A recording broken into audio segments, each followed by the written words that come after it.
ओम नमः भगवते वासुदेवाय। ओम नमः भगवते वासुदेवाय। नारायणं नमस्कृत्यं नरं चैव नरोत्तमं देवीं सरस्वतीं व्यासं ततो जयमुदीरये। नष्टप्रायेषु भद्रेषु नित्यं भागवत सेवया भगवते उत्तम श्लोके भक्तिर्भवति नैष्ठकी। कृष्णाय वासुदेवाय देवकी नंदनाय च नन्दगोपकुमाराय श्रीगोविन्दाय नमो नमः। मूकं करोति वाचालं पङ्गुं रङ्गायते गिरिं यत्कृपां तम् अहं वन्दे श्रीगुरो दीनतारिणं श्रीपरमानन्दमाधवं श्रीकृष्णचैतन्य ईश्वरं गुरुवे गौरचन्द्राय राधिकाय तदालये कृष्णाय कृष्णभक्ताय तद्भक्ताय नमो नमः। नमः ओम विष्णुपादाय कृष्णपृष्ठाय भूतले श्रीमते भक्तिवेदांत गोस्वामिने नामिने नमस्ते सरस्वते देवे गौरवाणी प्रचारिणे निर्विशेष शून्यवादी पाश्चात्य देशतारिणे। जय श्री कृष्ण चैतन्य प्रभु नित्यानंद श्री अद्वैत गदाधर शिवासादि गौर भक्तवृंदा। हरे कृष्णा कृष्णा कृष्णा हरे हरे हरे राम राम राम हरे हरे। नमो पंकजनाभाय नमो पंकजमालिने नमो पंकजनेत्राय नमस्ते पंकजांग्रये। ग्रंथराज श्रीमद्भागवत महापुराण की श्रील प्रभुपाद गुरु महाराज की जय। अनंत कोटि वैष्णव वृंद की जय। नामाचार्य श्री हरिदास ठाकुर की जय। निताय गौर हरि प्रेमानंदे हरि हरि बोल। All glories to assembled devotees, all glories to assembled devotees, all glories to Shri Guru and Gauranga, all glories to Divine Krishna Srila Prabhupada की जय। हरे कृष्णा। तो आप सभी भक्तों का स्वागत है सुबह की भागवतम कक्षा में। हम लोग श्रीमद् भागवत महापुराण का दूसरे स्कंद का चौथा अध्याय पढ़ रहे हैं जिसका नाम है सृष्टि प्रकरण। और इसमें श्लोक संख्या 12 जो कि इस प्रकार से है। श्री शुक उवाच नमः परस्मै पुरुषाय भूयसे सदुद्भवस्थान निरोध लीलया गृहीत शक्ति त्रितयाय देहिनाम अंतर्भवायान उपलक्ष्य वर्तमने।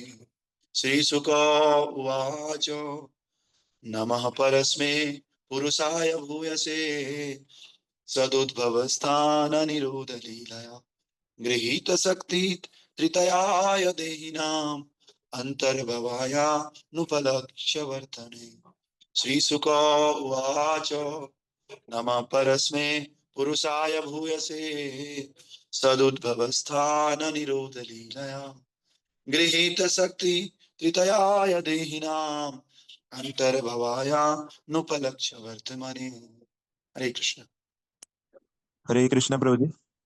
यस प्रभु जी। श्री श्रीशुकावाच नमः परस्मै पुरुषाय भूयसे सदुद्भवस्थाननिरोधलीलया गृहीतशक्तिर्त्रिताय देहिनाम् अन्तर्भवास्था भवा भवायान् उपलक्ष्य वर्तमने। नहीं बोल और कोई बात।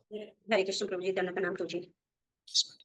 श्री सुकवाच नमः परस्मै पुरुषाय भूयसे सदुद्भवस्थान निरोध लीलाय गृहीत शक्ति तितयाय देहिनाम अन्ते भवाय अनुपक्ष वर्तमे। हरे कृष्ण। हरे दंड प्रणाम प्रभु जी। श्री शुक उवाच नमः परस्मै पुरुषाय भूयसे सदुभवस्थान निरोधलीलाय ग्रहते ग्रहीत शक्ति त्रितयाय देहिना अंत भवानुपलक्ष्य वर्तमने। तो हमने कल देखा सूत गोस्वामी कह रहे हैं कि जब राजा ने सुखदेव गोस्वामी से इस प्रकार से प्रार्थना करी, परीक्षित महाराज ने प्रार्थना करी सुखदेव गोस्वामी से कि आप भगवान की सारी शक्तियों का वर्णन करो, तो उन्होंने इंद्रियों के स्वामी मतलब ऋषिकेश भगवान श्री कृष्ण का ठीक से स्मरण किया और उपयुक्त उत्तर देने हेतु इस प्रकार बोले, है ना। तो अब जो सुखदेव गोस्वामी है उन्होंने भगवान का स्मरण किया और स्मरण करके उत्तर देने के उद्देश्य से इस प्रकार बोला। क्या बोला? यही तो बोला जो अभी हमने बोला। श्री सुका उवाच नमः परस्मै पुरुषाय भूयसे सदुद्भवस्थान निरोध लीलया गृहीत शक्ति त्रिताय देहिनाम अंतर्भवायानुपलक्ष्य वर्तमने।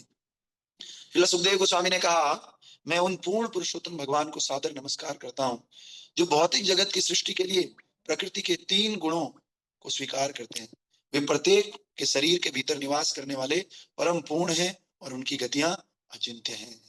तो देखिए, फिर से जब भी किसी के बारे में बोल रहे हैं, विशेष रूप से भगवान के बारे में, तो ये एक एटिकेट है कि पहले आप उनका थोड़ा सा ग्लोरिफिकेशन कीजिए, उनको प्रणाम कीजिए। प्रणाम करने के बाद आप शुरू करते हो बोलना, है ना। आपके घर में कोई गेस्ट आता है, आप सीधे बातचीत शुरू थोड़ी करते हो, पहले प्रणाम करते हो। उसी प्रकार से भगवान के बारे में बोलने जा रहे हैं, उनका स्मरण कर रहे हैं। उनका स्मरण करना उनके साथ मिलने के समान है। तो जब हम उनको मिल रहे हैं तो पहले उनको प्रणाम करते हैं। तो सुखदेव गोस्वामी उनको प्रणाम कर रहे हैं। नमः परस्मै पुरुषाय भूयसे। नमः मतलब नमस्कार है, परम है मतलब परम को, पुरुषाय मतलब पुरुष को। परम पुरुष भगवान श्री कृष्ण को मैं नमस्कार करता हूँ, है ना। और कौन है भगवान? कह रहे जो भौतिक जगत की सृष्टि के लिए प्रकृति के 3 गुणों को स्वीकार करते हैं। और भगवान के बारे में और आगे बता रहे कि वे प्रत्येक के शरीर के भीतर निवास करने वाले परम पूर्ण हैं और इनके कार्यकलाप अचिंत्य हैं। अचिंत्य मीन्स हम इनके कार्यकलापों को नहीं समझ सकते हैं। ऐसे भगवान को मैं नमस्कार करता हूँ, प्रणाम करता हूँ। तात्पर्य भाई अर्चनीय, वंदनीय, प्रातः स्मरणीय जगत गुरु श्रील प्रभुपाद जी द्वारा। तो श्रील प्रभुपाद जी तात्पर्य में बता रहे हैं, ये भौतिक जगत सतो, रजो तथा तमोगुण इन तीनों की अभिव्यक्ति है। और इस भौतिक जगत की सृष्टि, पालन तथा संहार के लिए परमेश्वर ब्रह्मा, विष्णु तथा शंकर जी इन 3 प्रमुख रूपों को स्वीकार करते हैं। तो आप जो भी इस संसार में देख रहे हो, हम जो भी देख रहे हैं, ये सब या तो सतोगुण है, या तो रजोगुण है, या तो तमोगुण। इन तीनों का रिप्रेजेंटेशन है, इन तीनों का मैनिफेस्टेशन है ये संसार जो भी हमें दिख रहा है। और इन तीनों गुणों के पालन के लिए भगवान क्या करते हैं? अपने आप को 3 रूपों में स्वीकार कर लेते हैं। ब्रह्मा जी, विष्णु जी और महेश। ब्रह्मा जी सृष्टि करते हैं, विष्णु पालन करते हैं, और इस संसार को नाश करते हैं शिव जी, है ना, संहार। तो इन 3 रूपों में भगवान प्रवेश करते हैं। तो वास्तव में भगवान ही अपने आप को 3 रूपों में परिवर्तित कर देते हैं। और विष्णु के रूप में वे प्रत्येक भौतिक, प्रत्येक सृजित वस्तु में प्रवेश कर जाते हैं। और भगवान विष्णु क्या करते हैं? हर वस्तु के अंदर प्रवेश कर जाते हैं। इसीलिए तो कहते हैं कण कण में भगवान है। क्यों? क्योंकि विष्णु हर एक कण के अंदर प्रवेश कर जाते हैं। गर्भोदक्षाय विष्णु के रूप में वे प्रत्येक ब्रह्मांड के अंदर प्रवेश करते हैं। और क्षीरोदक्षाय विष्णु के रूप में वे प्रत्येक जीव के अंदर प्रवेश करते हैं। अनंत कोटि ब्रह्मांड है, और हर ब्रह्मांड के अंदर गर्भोदक्षाय विष्णु प्रवेश करते हैं। और उन्हीं गर्भोदक्षाय विष्णु का रूप है क्षीरोदक्षाय विष्णु। और हर जीव के अंदर वही क्षीरोदक्षाय विष्णु प्रवेश करता है ना। ब्रह्मांड के अंदर भी विष्णु है और हर जीव के अंदर भी विष्णु है ना। तो ब्रह्मांड के अंदर विष्णु का गर्भोदक्षाय रूप है और हर जीव के अंदर क्षीरोदक्षाय रूप है ना। तो इस प्रकार से, और ये दोनों विष्णु भी कहां से निकले हैं? ये दोनों विष्णु जो है महाविष्णु से निकले, ठीक है। और समस्त विष्णु तत्वों के उद्गम होने के कारण भगवान श्री कृष्ण को यहाँ पर परम पुमान या पुरुषोत्तम के रूप में संबोधित किया। जैसा कि श्रीमद् भगवद गीता 15.18 में वर्णन आया है कि वे परम पूर्ण हैं। अतएव सारे पुरुष अवतार उनके पूर्ण विस्तार हैं। भक्ति योग ही एकमात्र विधि है जिससे कोई उन्हें जानने में सक्षम हो सकता है, क्योंकि ज्ञानी तथा योगी भगवान की अनुभूति नहीं कर पाते। अतएव वे अनुपलक्ष्य वर्तमने अर्थात अचिंत्य गतिविधि वाले या भक्ति योग वाले श्री भगवान कहलाते हैं। तो याद रखिए, जब अहंकार किसी व्यक्ति को जब तक है, अहंकार के रहते हुए हम भगवान का अनुभव नहीं कर सकते, क्योंकि ये अहंकार ही हमारे और प्रभु के बीच में दीवार है। तो ये दीवार के रहते हुए हम दीवार की उस तरफ नहीं देख सकते।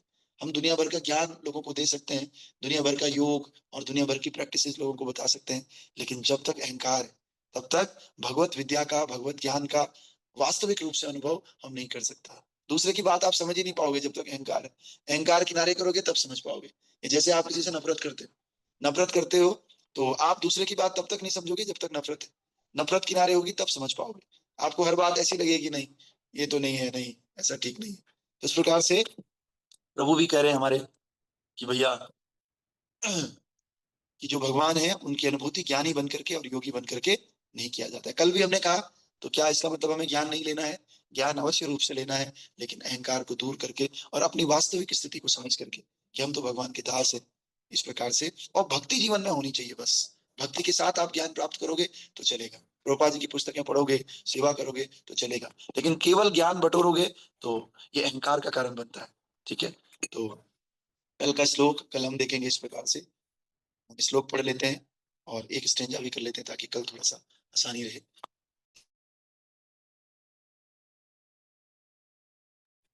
तो भूयो नमः सद्विजन चिद्दो सताम संभवायाखिल सत्प्रमूर्तये पुंसां पुनः पारमहंस्य आश्रमे व्यवस्थितानां अनुमृतया सुसे। मैं पुनः संपूर्ण जगत रूप तथा आध्यात्म रूप उन भगवान को सादर नमस्कार करता हूँ जो पुण्य आत्मा भक्तों को समस्त संकटों से मुक्ति दिलाने वाले तथा अभक्त असुरों की नास्तिक मनोवृत्ति की वृद्धि को विनष्ट करने वाले, जो अध्यात्मवादी सर्वोपरि आध्यात्मिक पूर्णता में स्थित हैं, उन्हें वे विशिष्ट पद प्रदान करने वाले हैं।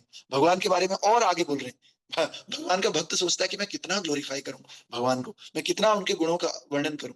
इसीलिए कह रहे हैं कि मैं उन भगवान को प्रणाम करता हूं जो संपूर्ण जगत तथा आध्यात्म के रूप हैं, जो भक्तों को समस्त संकटों से मुक्ति दिलाते हैं और जो असुरों और इनकी नास्तिक मनोवृत्ति को नष्ट करने वाले हैं, जो आध्यात्मिकता सर्वोपरि आध्यात्मिक पूर्णता में स्थित हैं और जो भगवान के भक्तों को विशिष्ट पद प्रदान करते हैं। ऐसे भगवान को मैं प्रणाम करता हूँ।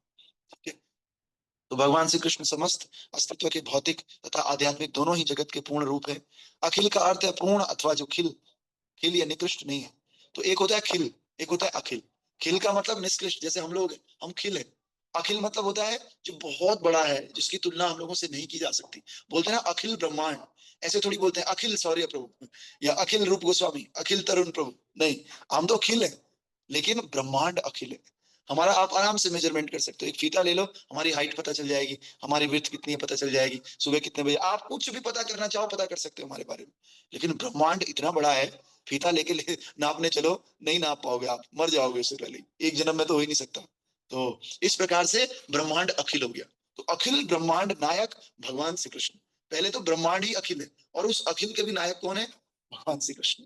तो कह रहे हैं कि जैसा कि भगवत गीता में कहा गया है, प्रकृति दो तरह की है, क्षरश्चाक्षर एवच, है ना, द्वाविमा पुरुषो लोके क्षरश्चाक्षर एवच, दो तरह की प्रकृति है ना। तो जो भगवान की बहिरंगा तथा अंतरंगा शक्ति है, भौतिक प्रकृति अपरा या निकृष्ट कहलाती है और आध्यात्मिक प्रकृति परा या दिव्य कहलाती है। अतएव भगवान का स्वरूप भौतिक नहीं है ना, वे तो पूर्ण आध्यात्मिक है, वे मूर्ति हैं, अर्थात वे दिव्य स्वरूप वाले हैं। कम बुद्धि वाले व्यक्ति उनके दिव्य स्वरूप से परिचित नहीं होने के कारण उन्हें निराकार ब्रह्म के रूप में बताते हैं, लेकिन ब्रह्म तो उनके दिव्य शरीर की किरणें मात्र है। भक्तगण उनके दिव्य स्वरूप से परिचित होने के कारण उनकी सेवा करते हैं, अतएव अहेतु की कृपा का प्रतिदान करते हैं। वे अपने भक्तों को समस्त विपत्तियों से उबारते हैं। वे पवित्र आत्मा जो वेदों के आदेशों का पालन करते हैं, भगवान को अत्यंत प्रिय हैं, अतएव वे उनकी भी रक्षा करते हैं। इसलिए क्या कहते हैं? गो ब्राह्मण हिताय च, जो ब्राह्मण है भगवान उनके हमेशा हित में रहते हैं। और दुरात्मा और अभक्त वेदों के नियमों के अगेंस्ट रहते हैं, इसीलिए ऐसे व्यक्तियों के कार्यकलापों की कृदपि में भगवान हमेशा बाधा डालते हैं। इनमें से कुछ जिन पर भगवान की विशेष कृपा होती है, स्वयं भगवान के द्वारा ही मारे जाते हैं, जैसे रावण, हिरण्यकश्यपु, कंस, इन सबको भगवान खुद मारते हैं क्योंकि भगवान की कृपा है इन पर। इस प्रकार असुरों को भी भगवान मोक्ष प्राप्त करवाते हैं और उनके आसुरी कार्यकलापों को आगे बढ़ाने से रोक दिया जाता है। चाहे भक्तों पर कृपा भाव हो या असुरों का वध हो, भगवान एक पिता की तरह सब पर दयालु रहते हैं, क्योंकि वे प्रत्येक जीव के पूर्ण स्वामी है। हम सबके स्वामी भगवान भगवान है ना। तो इसलिए हम सबको एक विनती करनी चाहिए कि स्वामी आप ही एकमात्र स्वामी हो और हमें पार लगा दो इस भवसागर से। शरण में आ पड़े स्वामी, लगा दो पार, हे स्वामी शरण में आ पड़े स्वामी, लगा लो पार हे स्वामी। तो जगन्नाथ, बलदेव, सुभद्रा, राधा कृष्ण, गौर निताय, इनको बोल दो हम आपकी शरण में आ चुके, हमें पार लगा दो, है ना। पार करेंगे नैया रे मन कृष्ण कन्हैया, कृष्ण कन्हैया दाओ जी को भैया, पार करेंगे नैया रे मन कृष्ण कन्हैया। केवल कृष्ण कन्हैया हमारी नैया को पार कर सकते हैं, है ना। और उनकी नैया क्या है? उनका नाम, उनकी कथा। लेकिन उस कथा में लोग आते ही नहीं। कई सारे लोग आज बहुत दिनों बाद दिख रहे हैं, है ना। तो आप सबका स्वागत है। तो मैं कुछ नए लोग मैं आज देख रहा हूँ, उन सबका स्वागत करता हूँ। जैसे पंकज सिंह नेगी प्रभु, इनको मैं आज पहली बार देख रहा हूँ। पंकज सिंह नेगी जी का स्वागत है। एक आईफोन करके भी देख रहा हूँ मैं, पता नहीं आईफोन कौन है। तो ये अगर अपना परिचय देना चाहें तो परिचय दे सकते हैं, अगर इनके लिए पॉसिबल है। नहीं तो जिन लोगों ने इनको जोड़ा वो इनका परिचय दे सकते हैं। दो ही लोग नए हैं मेरे ख्याल से, है ना। एक आईफोन प्रभु, प्रभु माता पता नहीं कौन है है ना। तो और दूसरे पंकज सिंह नेगी जी का, इनका स्वागत करते हैं हम लोग हरे कृष्ण महामंत्र के साथ। भगवान से इनके लिए प्रार्थना करते हैं कि भगवान की कथाओं से जुड़े रहें और भगवान अपने प्रेम का अनुभव इनको दे सके। हरे कृष्णा कृष्णा कृष्णा हरे हरे, हरे राम राम राम हरे हरे। मुस्कान माता जी भी कई दिनों बाद दिख रही है, तो मुस्कान से भी अनुरोध है रोज आए, है ना। और भी कुछ लोग हैं। हरे कृष्णा बहुत प्रभु जी। यस, क्या हाल है मुस्कान माता जी? ठीक है, रोज आइए हाँ जी, और मैंने क्या रोज आने का प्रयास कीजिए, है ना। हाँ जी, हाँ जी। Okay, yes sorry.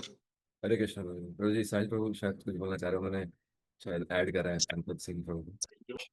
हरे कृष्णा प्रभु जी, दंडवत प्रणाम प्रभु जी। जी प्रभु। जी पंकज प्रभु जी सर वो फ्रेंड थे सर अपने। अच्छा अच्छा, आपके कॉन्टेक्ट है ना। जी, और आईफोन सर वो बहन थी ना। अच्छा अच्छा अच्छा, ठीक है, ओके ओके ओके, ठीक है फिर। ओके साहिल प्रो, हरे कृष्ण। तो ठीक है, हम इनका स्वागत करते हैं, साहिल प्रो का भी स्वागत करते हैं कि ये लोगों को भगवान से कनेक्ट कर रहे हैं ना। जैसे कि हमने कहा, अगर हम भगवान की कथा से किसी को कनेक्ट करते हैं तो भगवान बहुत खुश होते हैं। तो आज तीनों लोग बधाई के पात्र हैं, आईफोन और पंकज सिंह नेगी और हमारे साहिल प्रो, ये तीनों ही जो है आज बधाई के पात्र हैं। तो आइए मंगला आरती करते हैं भगवान की। और हमने आपने सुना होगा, महाराज कहते हैं जो करे मंगला वो नहीं होता है कभी कंगला। तो इसलिए कुछ लोग छोड़ के चले जाते हैं। मंगला आरती बहुत ऑस्पिशियस है, इसको सुनना बहुत जरूरी है ना। 10 मिनट लगते हैं मुश्किल से,